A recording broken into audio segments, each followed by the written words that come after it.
We need to unite with fellow Christians, fellow Buddhists, and all that kind of stuff, because if we're not united, and there's a lot we have in common, we can't we can't liberate Canada's kids. So there is an appetite from all factions, not just for the Muslim community, all factions, to be like, you know what, let's come together, one nation, one flag. It's very simple, and let's protect Canada's kids.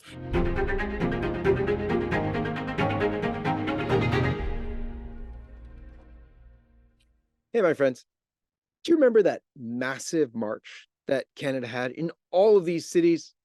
And it was a march that, honestly, you probably thought would never happen. It was a march of parents for their children. It was called the Million March for Children. And, who would have thought? We've seen it. When have we seen it? We've seen the March for Life was the only thing we'd ever seen that even compares to such a thing. That's not going to happen. It's not going to happen, especially over the alphabet issues.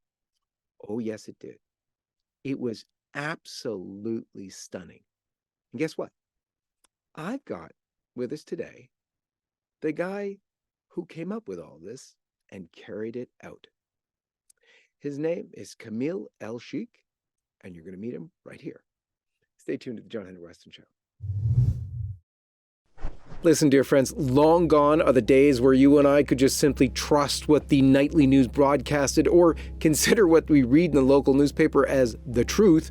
The mainstream media deceives the world, telling them bold-faced lies and often using fear to scare and control the masses. Now, how many of you are already seeing your friends and family back to grabbing their masks or scheduling another vaccine due to the uptake the media's covering about COVID or something else?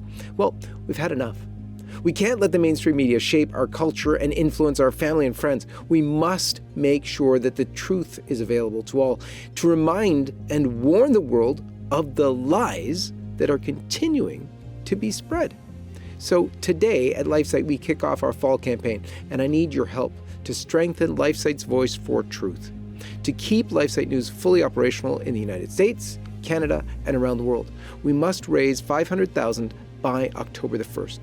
So please pause this video now, pray right now about making a contribution, and then do as you are called to do by the Lord.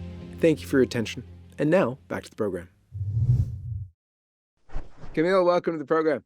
John, thank you very much for having me, and thank you for coming to Ottawa. It was great. It was great. Well, let me begin as we always do with the sign of the cross. In the name of the Father, and of the Son, and of the Holy Ghost. Amen. So, Kamel, let me just start with, first of all, congratulating you. What an awesome, awesome event. Now, this is unheard of, but you obviously struck a chord with Canadians in what some would say doesn't exist. There's not going to be a majority of Canadians. There's not going to be so many people going to come out and actually, take on the alphabet cause for their kids. They're all happy with it. Apparently not. Well, you know what, John? You were one of them. You're a father yourself, right? You commuted to Ottawa, and dozens and thousands like you commuted not only from, I guess you're at the GTA area, are you? I'm actually in the Ottawa Valley, so we're only a couple hours, 2.5 hours from Ottawa. Perfect. So I can drive to you in person. We'll have some good Canadian food and some Tim Hortons afterwards. Indeed. But people came from Vancouver, John, Alberta. They came from New Brunswick and Saskatchewan. They told me that in person. And while they were taking a selfie, that was a privilege. I mean, I'm not used to that, but that's great. They had tears of joy and saying, you know what, Kamel? We commuted this far because we want to protect our kids. And you could have a vision, but we tried to simplify it so much with the hardworking team that it resonated with people, and it was so simple to follow. Hands off the kids, parental consent. And we have faith in Canada's parents. Now, that was a stunning, different message, if you will. For one thing, you don't have the normal fear, trepidation that many do when confronting this agenda, because it seems always like, you know, well, you do anything there, the police are going to be against you, everybody's going to be against you, you're going to just lose, and you better shut up and get in line. You came at this totally differently. Where did that come from? John, I've never been asked that question, but I'm gonna answer that for you. So originally, my parents are from Lebanon, and Lebanon went through civil war, invasions, and violence. And so, I was supposed to come. My dad was supposed to come to Canada in '71. I was supposed to be born here along with all my siblings, my older siblings. And my dad changed his mind, got a career, and said, you know what? His sibling came to Canada. He changed his mind. Sure enough, 75, Civil War hits, social unrest. Um, I was born in 1980, and I saw a lot of violence in front of me. I saw what war did to people. I saw what sedition did to people, and just aggression and hate. And I saw a lot of dead bodies. Let's be honest. At 5 years old and 6 years old, and 7 when my parents immigrated to Canada. Um, but and I saw buildings go down. So I guess the Creator is the greatest of planners, as you know, and I'm sure you read that in the Bible all the time.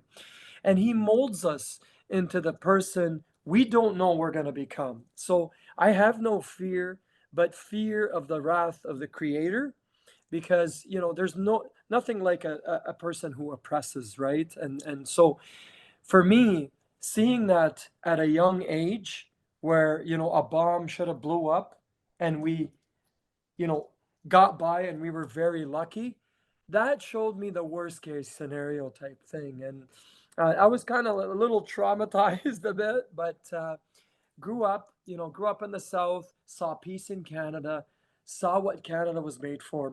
You know was was a was a proud Canadian, because that's what my dad foresaw. And you know what? That's a skill set that helped me in business and helped me in my political career on the back end, obviously, because I didn't want to run for politics at all. I just I don't like the front end, because there's way too many of those just looking to serve themselves and not the people. Uh, that taught me to be a maverick, I guess. Unpack Ottawa for us, if you will, a little bit. Yeah, Some things were weird. yeah, So when we got there, there was already hundreds and hundreds of people. As the hours went by, we were there over 2 hours early. And as the hours went by, it increased and increased and increased. And so we had thousands. They were literally, up on the hill itself, outside the gate, front of the road, thousands just lining the road there. And the chants about being silent no more. And, it's about protecting the children. But then something really weird happened. yeah. At first, there was like 10 protesters across the road. And I thought, well, they stayed small. And then all of a sudden, the police sort of led a whole contingent, about 350 or so, of screaming LGBT activists Yeah. in right in front of us. What was that? And was that planned with police before? Like, how did that work? Okay, so in all fairness to the police, they did a great job, because it was above their heads. Okay, but I got emotional, and I'll tell you why. I had many meetings with the parliamentary police, and one in person as well, to work out the schematics of what went on. And I had meetings with the Ottawa police as well, John. So the original plan is to have the counter protesters west of Parliament at the Supreme Court area. Mm. And so they had two locations. So they had that area, and they had the Laurier area. That's what I was told. Laurier City Hall. That's where they were supposed to be. Now, as you noticed, our coalition government leader Jagmeet Singh came up with the protest, and of course we have a coward for a prime minister in Justin Trudeau, who likes to provoke these things and kind of run away, right? Um, I was told by many officers and by insiders that it was many levels above. And so I got the word, and I said, look, I promise you that we're going to stay peaceful because these are parents. But if one person gets hurt, that's going to be on all of you. And I pretty much scolded all police because obviously we're living in the moment. And then you see these guys, the plans changed. They brought them up and they blocked off all of Wellington to Metcalfe. And they were able to walk on the roads while us, the organizers, the people, the march was for us. That day was for Canada's families and kids. It had nothing to do with pride, right? No offense to the pride community. Okay? If you were protesting, fine. I mean, you can walk with everybody. It's no problem. But carry the Canadian flag, one flag, right? So they changed that. And I had prepared our staff. I said, guys, be prepared to be versatile because it looks like there's going to be a lot of wrenches thrown. That was the first wrench that was thrown. And we were promised the East Block, the whole East Block. As I don't know if you noticed, John, when you got up there, that East Block was split into 3 sections. Mm-hmm.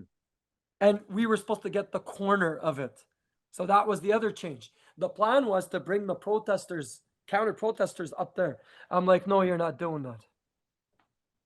Because already we're having a hard time trying, obviously, to stay within our peaceful protest. Now you're getting people, angry people, that I heard there was Antifa in there and all that kind of stuff, violent people that want to go up there and mix in with families and their children. Do you really want to do that?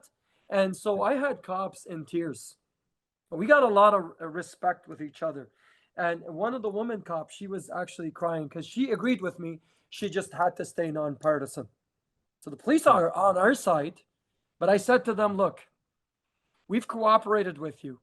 I gave you a lot of details to ensure that this is going to be a peaceful Canadian protest for Canada's kids and their families.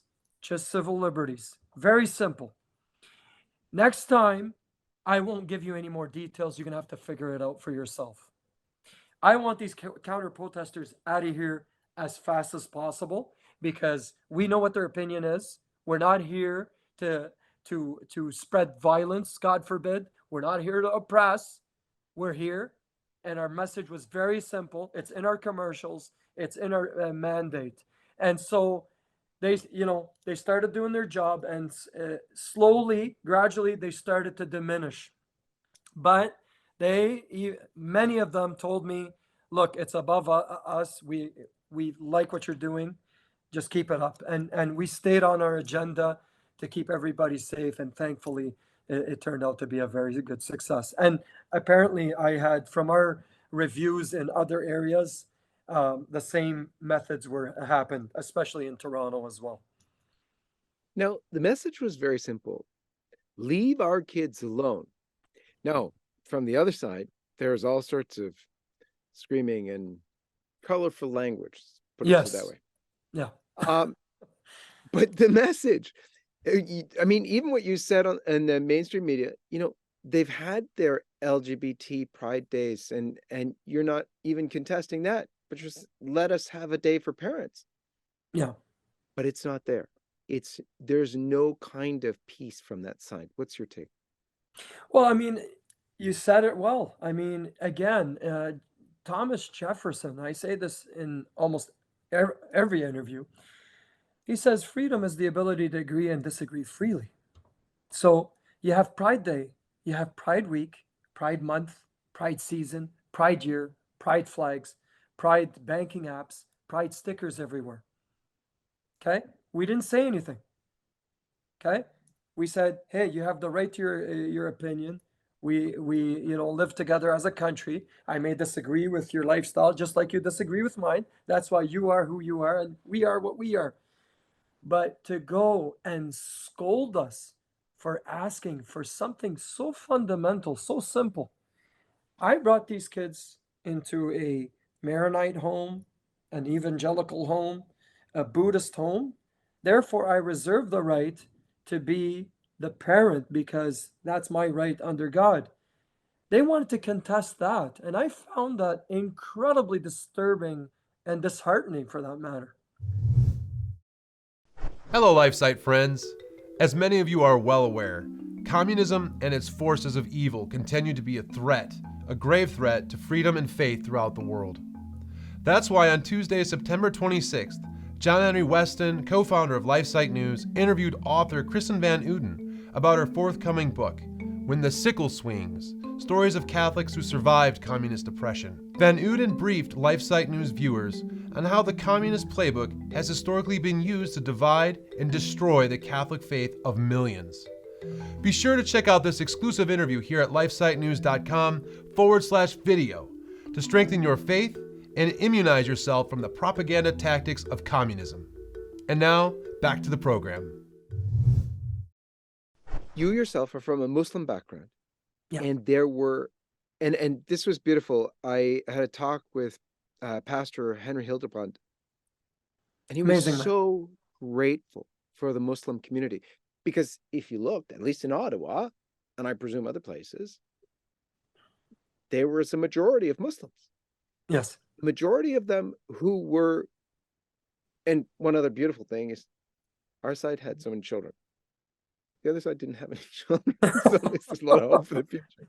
Yeah, you don't procreate. So why are you telling us how to raise our kids? I find that paradoxical. I mean, it's ironic, but I mean, that's narcissism for you, right?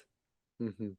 Sorry, continue. You were saying, Yeah, so I just, the Muslim community, did they come out because you're a Muslim, or has this been bubbling up in the community, knowing that something's got to be done, and you were like the spark that got it done? you know what, the Muslim community, obviously, there's doctors, there's people in the military, there's engineers, just like the Christian community, and they just want Canada back. And you know, everybody, it's funny, everybody wants the same thing. They want to protect Canada's kids, and it's united all factions, right? So, Muslim community is responding to the call that we need to reunite with fellow Christians, fellow Buddhists, and all that kind of stuff. Because if we're not united, and there's a lot we have in common, we can't we can't liberate Canada's kids. So there is an appetite from all factions, not just for the Muslim community, all factions to be like, you know what, let's come together, one nation, one flag. It's very simple, and let's protect Canada's kids. Everybody has that process in their head, and that's why they went down. They heard a lot of things. Oh, is it going to be violent? We don't care. Oh, is there going to be COVID shutdowns? We don't care, right? Oh, elections? Yeah, you know what? We'll go later after the protest and vote. So that was the mindset. It was at all costs, we're going to be relentless and we're going to be unapologetic no matter what you say is going to happen. There might have been an Amber Alert saying, tornado warning and stuff like that. I would have bet all my marbles they would have still went down and dealt with the Amber Alert later. That's how that was the mindset. And that's not only just in Ottawa, John. That's from coast to coast. Yeah. It is stunning. It seems, they're finally, it really does seem like finally we came out and said something. It feels like this has been a long time coming. The encroachment in the schools is so gross. It's so far beyond the pale. It's not only that they're being taught in the classroom, basically indoctrination. Yes. They're saying that the kids, even if the parents want them to, they can't leave the classroom while they do that. They're then allowing boys into the girls' bathrooms and change rooms, and the girls can't get privacy. And when Josh Alexander, who, God bless him, he was at your Ottawa march, he goes to bat for the girls in his school, and they expel him. This is just beyond. Yeah, and Josh Alexander. It's funny they say, "Oh, what ignited the Muslims to want to join this thing? Is it the call in Calgary where the teacher scolded people and told them to go back to their country, or there were so many instances, right? But in particular, Josh Alexander, a born again Christian kid, being expelled from school, that was concerning to the Muslim community. The Muslim communities, they went down the protest, but the media didn't catch up on it because sometimes it'll be Muslims that go down, sometimes it's Christians, sometimes it's Jews. Everybody's concerned, and everybody's like singing to a different tune. But I, for once, myself personally, I saw Josh get arrested and all that stuff, and I wanted to meet this kid a year ago. So I had the privilege of meeting him 5 or 6 months ago. And it's funny, that first protest on Carling and Broadview, I introduced myself and I said, Josh, here's my card or my number. I'm going to make sure this is the biggest thing you'll ever see. My name is Kamel. I got 25 years of experience in this. And I'm telling this to this 17-year-old kid who didn't finish high school yet. Is supposed to be thinking about his prom and what university to go to. I don't think he took me seriously, right? Oh, okay, thank you. And he's a very pleasant kid. Oh, thank you very much. Appreciate that. I'm like, kid, I'm here and I'm gonna make this very loud. I got a network from coast to coast, and we're gonna make this very big, and you're gonna like what you're gonna see. I'm sure he gets all these offers, because I'm getting them now, right? Hmm. And maybe he believed it, maybe he didn't. You can probably ask Josh that in your future interviews.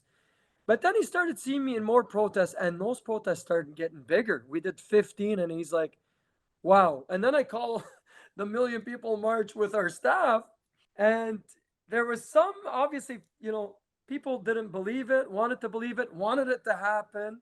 Oh, and then they heard cancellations of it, and it may happen or may not, back and forth.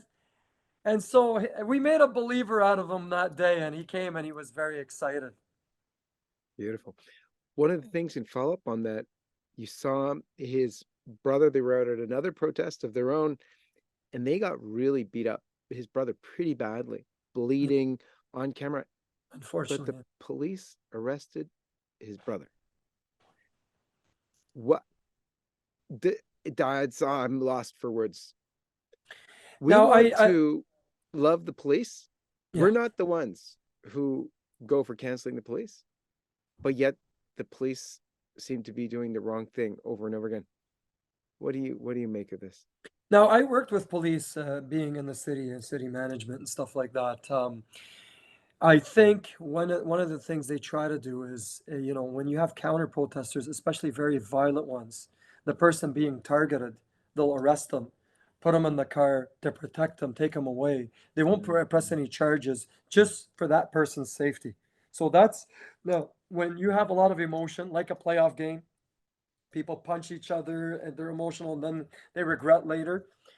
That's kind of what happens there. Now, is it fair? Absolutely not. I mean, it's not. But if you have 300 counter protesters, one smacked him, I see blood on his face. The easiest thing to do is take that potential victim away from any more harm. Now they arrested him. I don't know. I can't speak for the police, but it's easier to take that person away from an angry mob, right? Because you don't know what's going to come at them. But again, cops, they have a tough job, and those radical pride woke, not all of them, I always say that, um, they want to defund the police, Mm-hmm. right? And so it's ludicrous. They want, what do they want? Social unrest, cops, they're not perfect. They're going to make mistakes. As a matter of fact, I scolded several of them in Ottawa just to make sure that we keep this peaceful and stuff like that. So I know emotions run high when you're locked in a tight place. You got the pride community who just wants everything and does not want you to have anything in the protest, which is very weird. It's narcissistic, egotistical, and frankly condescending, right? Um, Even like, I'll go to the protest of ours. There was a guy with a pride shirt. The police opened everything for them. They had roads closed for them where we weren't allowed to get on. We had to stay on the sidewalk. And Mm-hmm. that guy was walking against our protest. And I stop him. I'm like, you're a counter protester. You're supposed to be over there. Actually, you're not supposed to be over there. You're supposed to be in the designated corner. But you got to, now you want to walk in our protest and provoke people and hit people with your shoulder. I grabbed him and gave him to our security team. He's like, he asked me a question. He says, trans rights are human rights. I'm like, what do you mean by that? He's like, well, you're taking your kids right away. I'm like, what are you talking about? I mean, children's rights, their rights and their parents' rights. Parents know the best for their children. They can deal with those things. Why are you saying that? So I reverse the question to them. I say, are heterosexual rights human rights? He boldly told me no. And that's when I said, get out of here. And I put him to the security team, and the security team brought him to the police. We don't need that. Hey, my friends, now is the time to stand up and fight. We are just about to have the Synod on Synodality, and everything that you've seen indicates that it's going to be an absolute disaster. We have Father James Martin as a personal appointee of the Pope speaking at it. We've got Cardinal Cupich, Cardinal Tobin. These picks of the Pope to engage in this synod are indicative of where we're going. We're going into heresy. And at these times of great crisis, the church, especially those called in the laity to work for the glory of Christ and his church, are called to gather and strategize.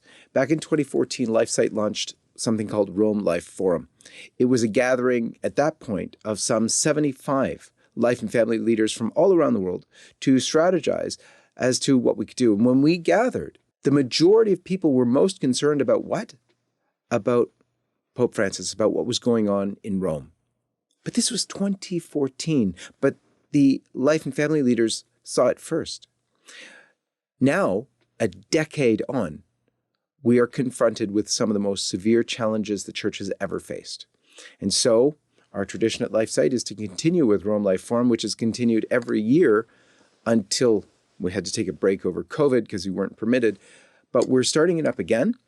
Please come, if you feel so called, to Rome, October 31st and November 1st, the very end of the Synod on Synodality, and we'll be there to strategize with His Eminence, with His Excellency, and with many life and family leaders from around the world. For Lifesite News, this is John Henry Weston, and may God bless you. So let me ask you, what is next? Where do you think we are right now? What do you think you've accomplished, and where are we going from here? Well, I mean, think of this as a victory for yourself and every Canadian. I mean, you're a parent. It's giving everybody hope. So now you got the Stanley Cup. Everybody gets to bring it to their house, have their turkey dinner, bring their friends over, party. And you deserve to party because you got a little bit of relief. What's next? We didn't put our foot on the brakes. We had lots of meetings. If you like this protest, what's next is much bigger than this protest itself. But what's next, and I'm calling it's mission one, called the children's indoctrination audit. And so the children's indoctrination audit, you know, in the Zoom call, there were many characters that said a lot of illegal things. We made note of every one of those. Okay. Just so There, everyone knows, the Zoom call that Camille is referring to is a secretly recorded Zoom call that went on about confronting, including sort of violently, what was going to be happening all across the country with these marches for children. And that was secretly recorded and released to alternative media all over the place. yeah. And a lot of people have done some deep dives. Please continue, Camille. Yeah. And so they said in the videos, oh, we're going to videotape people's license plates and make sure, we videotape everybody. So kind of like ostracizing, scaring people away.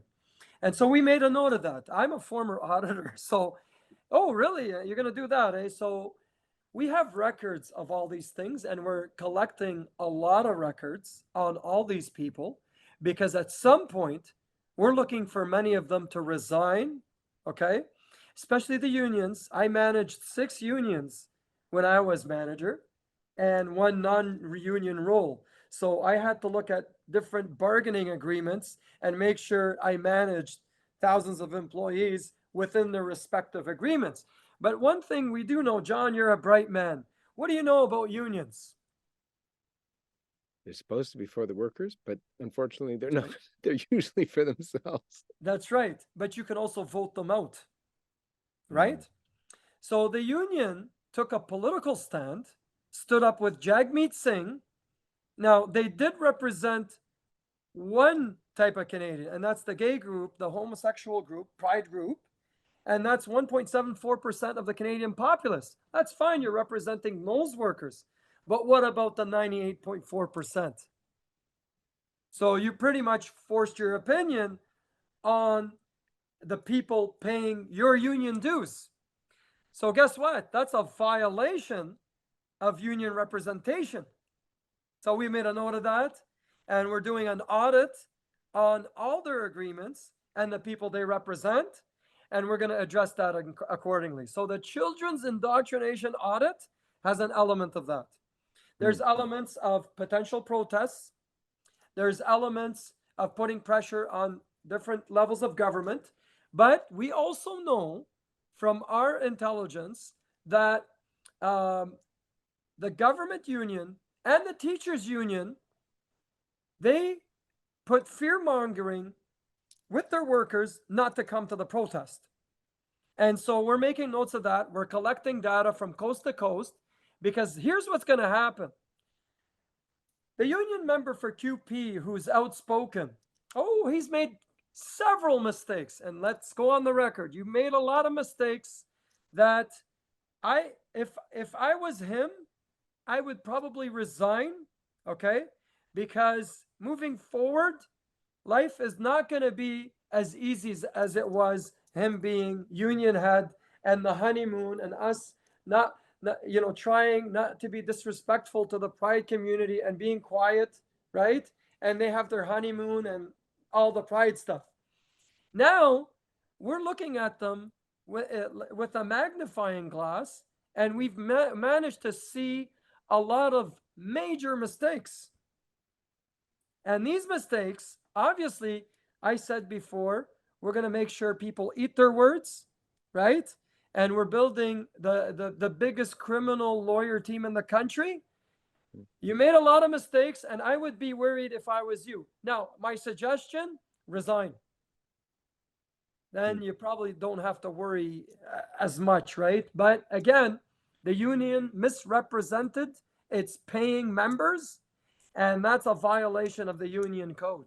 And so the children's indoctrination audit, that's what it's going to go after. Absolutely great, Kamel. Thank you so much. Any closing thoughts for us?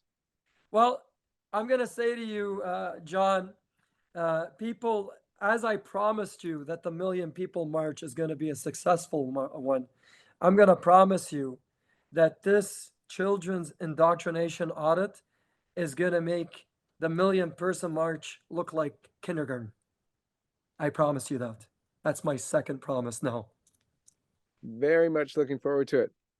Kamel, you keep in touch. Thank you. God bless you for what you're doing. God bless you too, brother.